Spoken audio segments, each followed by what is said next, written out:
लड़ते थे।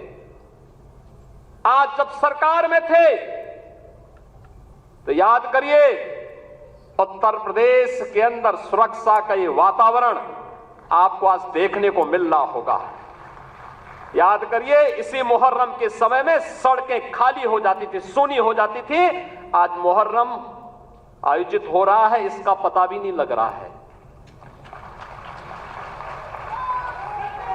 ताजिया के नाम पर घर तोड़े जाते थे, पीपल के पेड़ काटे जाते थे, सड़कों के तार हटाए जाते थे, पुल तोड़ दिए जाते थे। आज कहा जाता है किसी गरीब की झोपड़ी नहीं हटेगी। आज कहा जाता है कोई तार नहीं हटेगा। आज कहा जाता है कि सरकार नियम बनाएगी, पर्व और त्योहार मनाना है तो इन नियमों के अंतर्गत मनाओ और नहीं तो अपने घर में बैठ जाओ। ये मनमानापन नहीं चल सकता है। और विधि का शासन कैसे होना चाहिए, सुशासन कैसे होना चाहिए, यह भारतीय जनता पार्टी की सरकारों ने देश के अंदर करके दिखाया है। लोक कल्याणकारी कार्यों का परिणाम कितना हुआ, कोई सोचता था?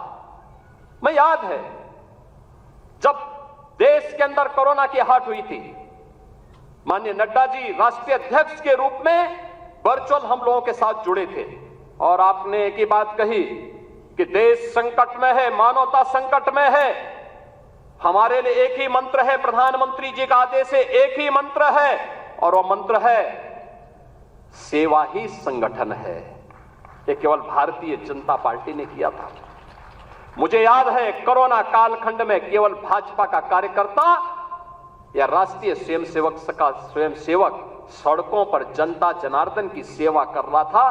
अन्य किसी भी दल के किसी भी नेता का कोई अता पता नहीं था। कार्यकर्ताओं की बात तो दूर, आपने देश के अंदर 10 करोड़ गरीबों को मकान दिए। उत्तर प्रदेश में 56 लाख गरीबों को बिना भेदभाव के मकान दिए। हमने जो नारा दिया, मोदी जी ने जो नारा दिया कि सबका साथ और सबका विकास, हमने जाति मत और मजहब के आधार पर भेदभाव किसी के साथ नहीं किया।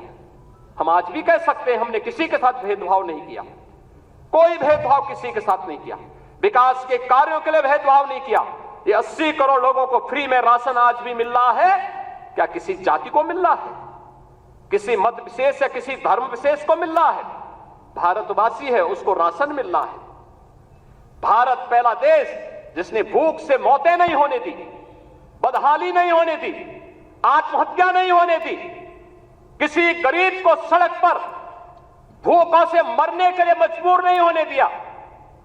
लेकिन उस सबके बावजूद भारतीय जनता पार्टी का कार्यकर्ता लगातार कार्य करता रहा।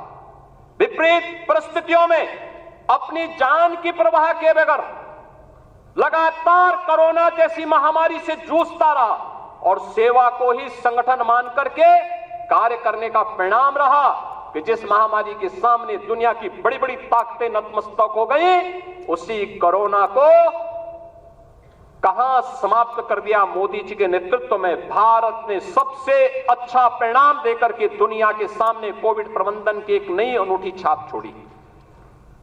बीमारियों से होने वाली मौत, मुझे याद है 2014 में जब आदरणीय नड्डा जी भारत के स्वास्थ्य और परिवार कल्याण मंत्री बने थे, इंसेफ्लाइटिस के मुद्दे को लेकर के एक सांसद के रूप में मैं उनके पास गया था और उन्होंने कहा कि हम इसमें सहयोग करेंगे।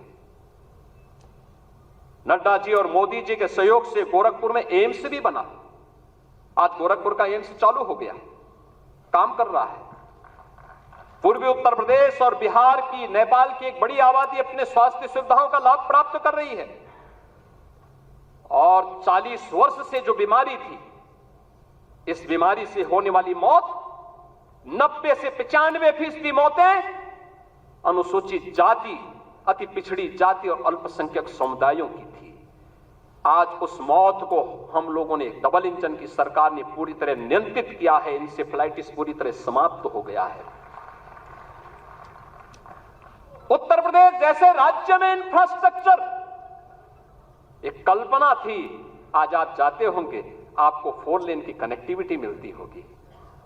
आज आप कहीं भी जाइए, प्रयागराज जाइए, काशी जाइए, लखनऊ आइए, अयोध्या जाइए, गोरखपुर जाइए, पश्चिम के किसी भी जनपद में जाइए,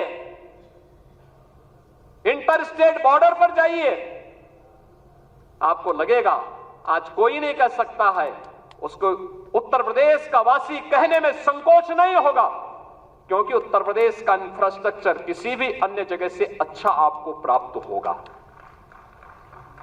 मुझे याद है जब मैं बुंदेलखंड गया था पहली बार मुख्यमंत्री बनने के बाद, मेरे साथ आज के जल शक्ति मंत्री श्री स्वतंत्र देव सिंह जी थे। हम लोग चित्रकूट में गए। मैंने चित्रकूट में वहां के कार्यकर्ताओं के साथ बैठक किए, जनप्रतिनिधियों के साथ बैठक किए, रात्रि को मैंने वहां के उद्यमी और व्यापारियों के साथ बैठक की थी।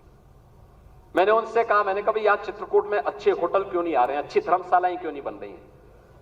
उन्होंने एक ही बात कही, उन्होंने कहा अगर कोई निवेश करेगा तो डकैत उसका अपहरण कर देंगे। तो मैंने कहा मैं अगली बार तब आऊंगा जब यहां से डकैतों से मुक्त कर दूंगा। और मुझे बताते हुए प्रसन्नता है, आज न केवल बुंदेलखंड चित्रकूट बल्कि पूरा बुंदेलखंड डकैतों से मुक्त हो चुका है, माफिया से मुक्त, डकैतों से मुक्त। आज आप कहीं भी जाते होंगे, क्या काशी, क्या अयोध्या, क्या मथुरा वृंदावन, क्या विंध्यवासिनी धाम, क्या सुखतीर्थ, क्या निमिषारण्य, क्या ये आपकी वैचारिक यात्रा और आपकी आध्यात्मिक विरासत को क्या सम्मान यहां पे नहीं मिला? आजाद देश 1947 में हो गया था, ये काम 1947 में होना चाहिए था, ये कार्य उसके बाद होना चाहिए था। डॉक्टर लोहिया की विरासत को संभालने वाले लोग, जिस डॉक्टर लोहिया ने कहा था कि भारत की पहचान 3 महापुरुषों पर है, उन्होंने कहा था कि भारत तब तक भारत है जब तक भारत के अंदर राम, कृष्ण और शिव की पूजा होगी, तब तक भारत का कोई बाल बांका नहीं कर सकता है। और राम, कृष्ण और शिव की इस परंपरा को क्या इन समाजवादियों ने कलंकित नहीं किया था? क्या अयोध्या को लहूलुहान नहीं किया था? और क्या यही कार्य ये लगातार नहीं करते रहे? मुझे आश्चर्य होता है। राजूपाल की हत्या होती है प्रयागराज में, क्या राजूपाल पिछड़ी जाति के नहीं थे? उमेश पाल की हत्या होती है, क्या उमेश पाल पिछड़ी जाति के नहीं थे?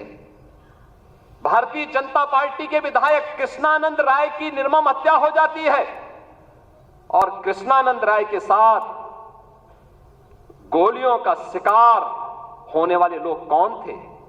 एक रमेश